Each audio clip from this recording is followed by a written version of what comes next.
everyone, this is Sayukta and this is another video of my April month recap. इसके पहले मैंने March month का डाला हुआ था, so if you want to watch, you can just click here and go and watch. So this is April month recap. So April month was slow, बहुत ज़्यादा ही slow था क्योंकि मेरे ऑफिस में बहुत ज़्यादा काम आ गया था and here and there and all of shit were there. So yes, so मैंने अब फिनिश की 14th जो था वो लाइन पे था because I was not able to finish. तो it is so number is 13 and I am okay क्योंकि मैंने अप्रैल मंथ में बहुत ही अच्छी बुक पढ़ी. जैसे मैंने लास्ट वीडियो में बोला था कि अप्रैल मंथ वॉज ज़्यादा एक्साइटिंग और अच्छी बुक जो थी वो अप्रैल मंथ में थी. So number 1, the first book I started addicted series because मेरी बहन ने मुझे रिकमेंड किया. उस टाइम मेरे पास कुछ पढ़ने के लिए नहीं था, मेरी TBR खत्म हो गई थी एंड मेरी बहन ने मुझे बोला that you should start this book and वो शुरू किया. तो मैंने पहला बुक पढ़ा addicted to you and so it is a story of a गाय.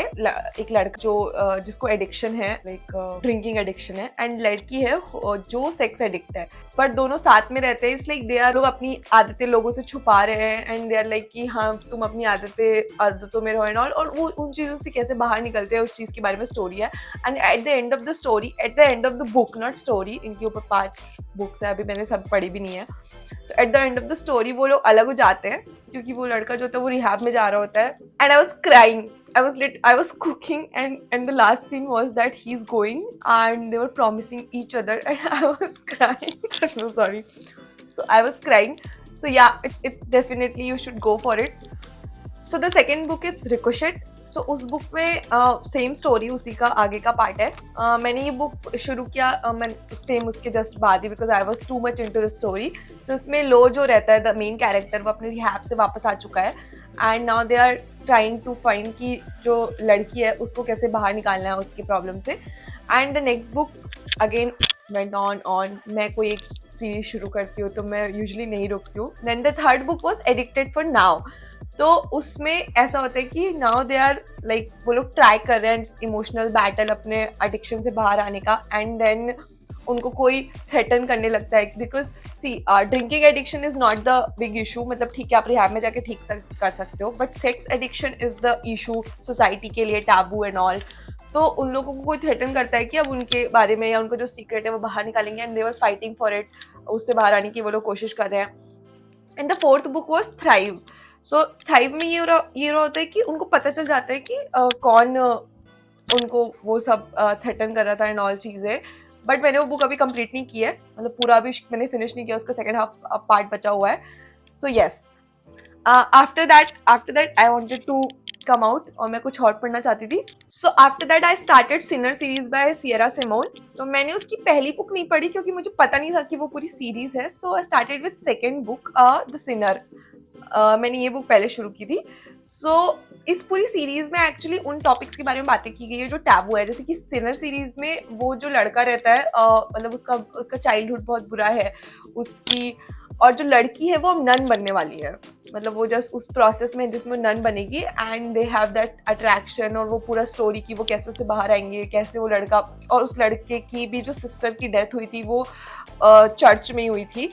तो उस पूरे चीज़ के ऊपर स्टोरी है. सो मैंने वो बुक पहले पढ़ी एंड आई वॉज इंट्रीग क्योंकि उसमें पहली बुक पे जो कैरेक्टर्स थे उनके बारे में कहीं कहीं बात हुई थी. तो second book I started the priest. This was, मैंने इसको ऑडिबल पे सुना था, मैंने बुक का फिजिकल कॉपी नहीं पढ़ा. एंड जो उसमें वॉइस एक्टर्स है you love it. So priest मुझे बहुत पसंद आई थी. बट एक्चुअल में जब मैंने प्रीस्ट का एक सीक्वल बना था, छोटी सी बुक थी Midnight Mass, third book was Midnight Mass, मैंने ये पढ़ी थी. ये बुक ज़्यादा अच्छी है प्रीस्ट से क्योंकि प्रीस्ट में इट वॉज अट्रैक्शन. वो लोग पास आ रहे थे and then started loving together, coming together and getting married and all. बस मिडनाइट मास में सो बेसिकली प्रीस्ट में ही होता है कि वो लड़का प्रीस्ट रहता है, वो ऑलरेडी बहुत दिनों से है, और वो जो लड़की रहती है she was the attraction to him. तो वो लोग अट्रैक्शन में तो प्यार करने लगते हैं और साथ में आ जाते हैं. बट मिडनाइट मास में एक्चुअल में दिखाया कि वो जो इमोशनल टॉर्चर था उस लड़के के लिए, उस सब चीज़ों से बाहर आना, उसका अपना अलग करियर बनाना जो उसने कभी सोचा भी नहीं था, वो लड़की का करियर, कैसे वो लोग ट्राई कर रहे हैं अपना रिलेशनशिप एक सही जगह पे रखने के लिए. तो दिस बुक वॉज लाइक, ये बुक ज़्यादा अच्छी थी इस बुक से. So this was the third book Midnight Mass. इसकी एक और बुक है पर मैंने वो नहीं पढ़ी है क्योंकि वो MM रोमांस है and I am not too much into it. So मैंने वो बुक नहीं पढ़ी. And next was because last month जैसे मैं एल कैनेडी के सारे सीरीज में थी, तो मैंने कैंपस डायरीज पढ़ी इसमें, विच वॉज आगे का जो पार्ट था वो पिछली सीरीज का, द डील चेज सारी सीरीज का. तो the first book was Graham effect. So Graham effect में जो लड़की है वो she is the daughter of the first book the deal, Garrett Graham और वेल्जी, उनकी बेटी की स्टोरी है ये, जीजी. तो इस स्टोरी में ऐसा होता है कि जो लूक जो लड़का रहता है वो बहुत ही शांत, ज़्यादा कुछ बोलने वाला नहीं रहता है. लड़की होती है वो खुद, क्योंकि उसके फादर जो होते हैं वो हॉकी प्लेयर रहते हैं, and she is also the hockey player, he is also the hockey player.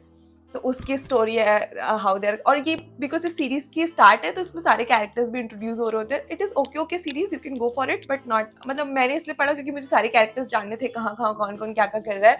और इसी सीरीज में, इसी बुक में पुराने सारे कैरेक्टर्स को इंट्रोड्यूस भी किया गया है. बार बार बात हो रही है डीन के बारे में, टकर के बारे में, अबाउट एवरीवन. So yes.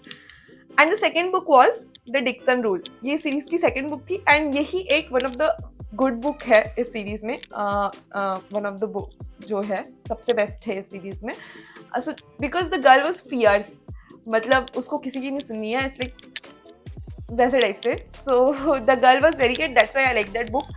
इस स्टोरी में ऐसा होता है कि जो लड़की रहती है she is a dancer, and जो लड़का रहता है वो हॉकी प्लेयर रहता है. And how they are meeting, and कैसे वो लोग एक जगह अपार्टमेंट में रह रहे होते हैं, अगल बगल वाले फ्लैट में, and they are coming together and all those stuff. तो वो लोग कैसे मिलते हैं, तो because of banter between them, इसलिए मुझे ये बुक ज़्यादा पसंद आई थी. तो इस सीरीज में थर्ड बुक थी द चार्ली मेथड. मैं ये बुक किसी को भी रिकमेंड नहीं करूंगी. मैंने बुक सिर्फ इसलिए पढ़नी शुरू की थी क्योंकि ये सीरीज का पार्ट थी. This is MMF romance. मुझे MM रोमांस यूजुअली पसंद नहीं आते और मैं कभी पढ़ती भी नहीं हूँ, बट इस बुक में था वो, तो मैंने पढ़ना शुरू किया. और मुझे ना अल्टीमेट, मैंने रिव्यूज वगैरह कुछ नहीं पढ़े थे, डिस्क्रिप्शन भी नहीं पढ़ रहा था, तो मुझे लग रहा था कि आखिर तक ये किसी एक के साथ होगा. एंड राइटर ने ना कहीं कहीं लिखा भी, राइटर ने बहुत ज़्यादा जो पार्ट है वो किसी एक मेल एक्टर को दिया था rather than the other one, तो वो समझ नहीं आया कि मुझे, आई थिंक वो अच्छे से लिखा भी नहीं गया है, तो मुझे बुक पसंद नहीं आई. And I will never recommend this to anyone. So मैंने ये सीरीज खत्म की.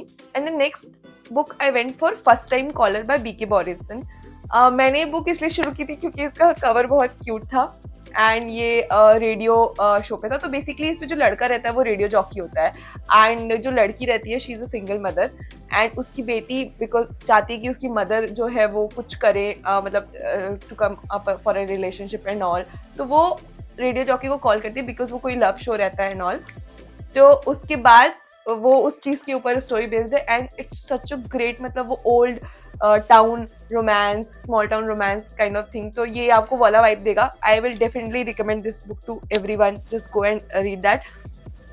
And chestnut series, spring series was the last series of that this month, April month. तो मैंने वो बुक शुरू की क्योंकि मुझे लगा मुझे LC सिल्वर की सारी बुक्स खत्म कर देनी चाहिए, तो मैंने वो बुक शुरू की. So I started reading Flawless. So Flawless book जो है वो एक बुल राइडर और उसकी जिस बुल राइडर को जो मैनेज करने के लिए जो एजेंसी है, उस एजेंसी का जो ओनर है उसकी बेटी के ऊपर होता है. बेटी रहती है, उनके बीच की स्टोरी है ये. एंड वो बुल राइडर, मतलब वो बहुत रेकलेस बुल राइडर है, और उसको वही काम करना है क्योंकि उसको और कुछ आता नहीं है, और उसको सबको ही वो कुछ करने के लिए मना करते हैं बिकॉज उसमें जान जाने का खतरा रहता है नॉल. बट और वो लड़की उसको कभी मना नहीं करती है. So from there they started. और उसमें थोड़ा सा एज गैप भी है, बट उतना ज़्यादा एज गैप नहीं है. तो एज गैप हर जगह दिखाया भी नहीं गया उस बुक में, तो मतलब सिर्फ बोलने के लिए है वो, बट ठीक है. तो it's okay story, you can read that अगर आप पूरी सीरीज पढ़ने वाले हो तो. Second book was heartless. So heartless story में एक्चुअली राइटर ने बहुत अच्छे से एज गैप जो है वो दिखाया है. तो उसमें एज गैप है वो आई थिंक 13-14 ईयर्स का एज गैप है. सो जो हीरो है केड, वो सिंगल फादर है, उसका एक बेटा रहता है. एंड जो लड़की है वो जो पहली सीरीज में जो लड़की थी उसकी बेस्ट फ्रेंड है, एंड वो वहाँ पर Cade is the brother of that first book में जो लड़का रहता है उसका. तो जो लड़की है वो उसकी बेस्ट फ्रेंड है, और वो आती है समर टाइम पे, एंड वो एज अ नैनी रहती है उसके घर पे. And then they are getting attraction, और वो वहाँ से शुरू होता है, and how she is treating his son and all those stuff. After that she got pregnant. And वो उस बेस पे स्टोरी है। तो उसमें एक्चुअल में हर जगह एज गैप दिखाया है, क्योंकि वहाँ पर जो केड है वो इतना स्वीट है, इतना ज्यादा स्वीट है कि वो उसमें एक्चुअल में बोलता है कि वो उसको हमेशा हर जगह पे ऑप्शन दे रहा होता है कि मैंने जो है अपनी लाइफ जी ली है and I got choice everywhere, but it is start of your life, you should also get the choice, you should not feel compelled to be with me और मेरे बच्चे को तुम्हें संभालना एंड ऑल दो स्टफ। तो it's actually a good book, मेरे को ये बुक तब तक बहुत पसंद आई थी। And the third book was powerless. So powerless book भी अब नेक्स्ट उसी का है, ठीक है, उसी का नेक्स्ट पार्ट है। तो पावरलेस बुक में जैस्पर है। तो जैस्पर जो है वो प्लेयर है एंड हॉकी प्लेयर, एंड जो लड़की है वो उसको मतलब ये लोग, लड़की जो है वो उनकी कजन है, केट जो फर्स्ट बुक में जो दोनों हीरो थे उनकी कजन सिस्टर है वो। एंड जैस्पर जो है उनके घर में हमेशा से रहता है बचपन से, I will not spoil it for you क्योंकि उसकी भी स्टोरी है। तो वो दोनों हमेशा मतलब 20-22 मतलब वो लॉन्ग टाइम वाला जो रोमांस होता है कि बचपन से आप देख रहे हो and you are only resisting it and then you are coming apart after long time. तो 20-22 साल के बाद, ऑलमोस्ट 2 डिकेड के बाद वो लोग मिलते हैं and they are accepting each other कि हाँ ठीक है हम एक्चुअल में प्यार करते हैं, हमें रहना चाहिए। वो उस चीज़ पे वो स्टोरी बेस्ड है। एंड द फोर्थ स्टोरी है जो है रेकलेस। वो बुक अभी पढ़ रही हूँ, तो वो आई थिंक मई में आ चुकी है, इसलिए मैंने उसको इसमें ऐड नहीं किया है। 5 बुक है टोटल इस सीरीज में, I think 5th book will be on वो, बट मैंने अभी पढ़ी नहीं है। So these are the 13 books I finished in April month. April book में अगर if you ask me to pick like 3 books कौन कौन सी पढ़नी है, तो I will definitely recommend first time caller by BK Borison. It is such a great sweet cute book. The second will be addicted to you. मैं रो रही थी वो बुक खत्म करने के बाद, literally I was cooking and I was crying.